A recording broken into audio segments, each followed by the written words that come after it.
Hi everyone, Nigel Brooks here, Senior Consultant at the SME Skills. I just wanted to do a quick video, a quick recap on networking from your sales strategy part of your workshop. If you've not had a workshop yet, don't worry, we'll go through it in great detail. If you need to book a workshop, just reach out to us. More than happy to come and have a sit down with you and arrange that. But part of your sales strategy is networking. Lots of people have heard of networking, some people don't know what it is. You'll go through that in the workshop, but I'll just a quick recap, all become clear. Okay, so sales strategy, what is it? It is a system that we use for generating leads. Why do we do it? It allows us, more leads is more opportunity to generate more money. And that is what we're interested in business, making that money. Okay, so when people start up in business, the first thing they think, I need customers. Where can I find them from? Networking events. People gather in a room in business. They all want to do business. Let's go. That's fine, but you don't know who's going to be in that room. So my first thing that I want to say is you've got to think about where you're going networking. You've got to think about the investment you've got to make, because one, there's time, travel to the event itself, travel back. If it's a lunchtime event, that could be the whole day if you've got to travel like 2 hours to get there. Also, there's the investment in money. Have you got to pay for each event that you go to? Have you got to sign up for it? Have you got to pay for, lots in travel, train fares, petrol or whatever to get to each event? All of it adds up eventually, and if you aren't selecting the right events for you that's got the right people in, then it's a waste of your time. There are events that happen monthly, fortnightly, weekly, quarterly, annually, and you've got to decide which ones am I going to get the best return from. If some happen at the same time, which one's going to be the right one for me to go to? It is a case of trial and error, but all you can do is try and maximize your opportunity when you're there so that you're getting the best return on this investment. Some people don't like the structure that comes with the networking group. There are networking groups out there that require you to attend, have a certain attendance level, or if you can't go, you have to send someone in your stead. But that's okay. People turn around and say, I don't like that structure. My retort to that is that structure is something that's given to you in the employment world. But when you go self-employed or when you're in the small businesses, you kind of have to generate that structure for yourself. Whereas if there is a group that's already doing that, go with the flow. Go with the flow, because it just means it's one less thing that you've got to worry about. And if you think about it, if these networking groups have been around for a long time, they've been successful, a lot more successful than we have if we have only been in business for, maybe a few months, maybe a few years, something like that. So trust in the networking group. If it's been there for a long time, if it's established, they must be doing something right. So don't turn away from it just because they've got certain rules or certain systems or a certain culture. Okay?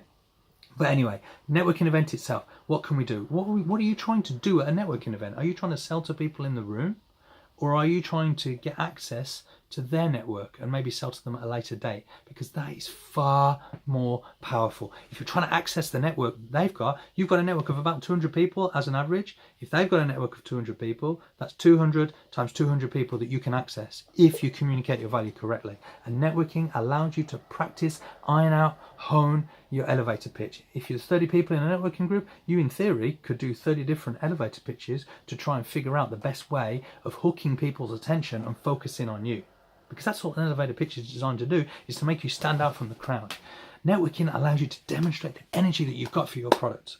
Show the passion that you've got, why it's going to make an impact on people's lives, because that's why they're going to buy from you, because they can see the impact that it's got from them, because the impact it's going to have with them, okay? It allows you to increase your reach and feed. As I say, you can access your network's network. And it also allows you to feed the rest of your strategy.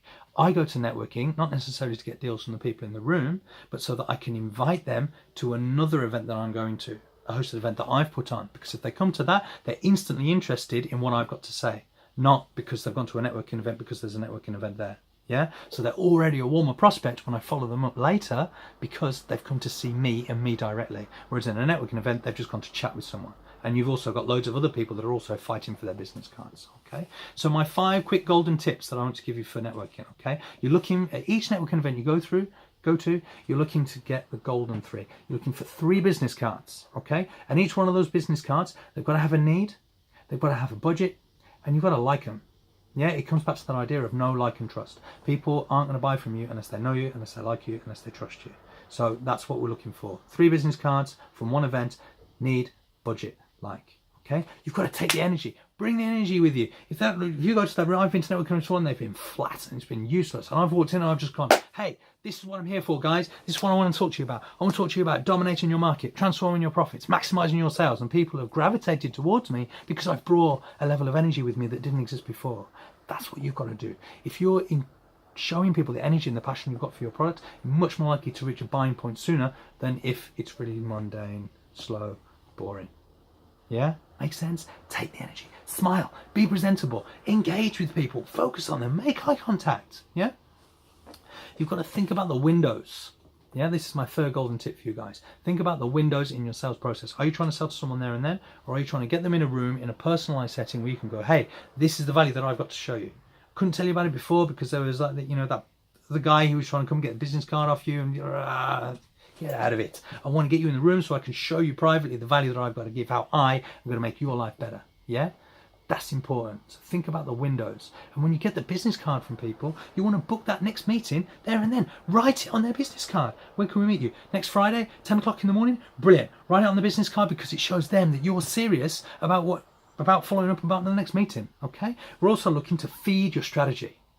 Feed the other arms in your strategy that you've got. As I mentioned before, I invite people at a networking event to my hosted events. So they are moving along my sales funnel. They're adding value. I'm adding value to them along the way, and they're getting more and more excited about buying from me. Much more likely, much more increased percentage in the closing ratio if you're adding value to people and not just trying to close something right from the get-go. Okay? And the last golden tip that I give you, number 5, don't force it. If you've got a 3-hour networking event or like an expo, it's kind of like a networking event that's on like all day, it can be quite difficult to maintain that level of energy. You know, cheeks start to hurt, you need to start rubbing alcohol in there to, you know, because it starts to ache from all the smiling that you've got to do. Don't force it. If you feel that you've reached the end and you're not getting into the networking event, leave. Go and do something else. Go and find something else that's more productive with your time, because otherwise all you're going to do is you're going to cultivate negative relationships with people. All right. So one last quick recap. My 5 golden tips for networking. 1, the golden 3. Need, budget, like. 3 business cards from each event. 2, take the energy. 3, think about the windows in your sales process. 4, feed the other channels on your strategy. And 5, don't force it. I'm Nigel. Hope you enjoyed this video. Hope you tune into the next one. SME skills. When sales matter, we deliver. Thanks very much.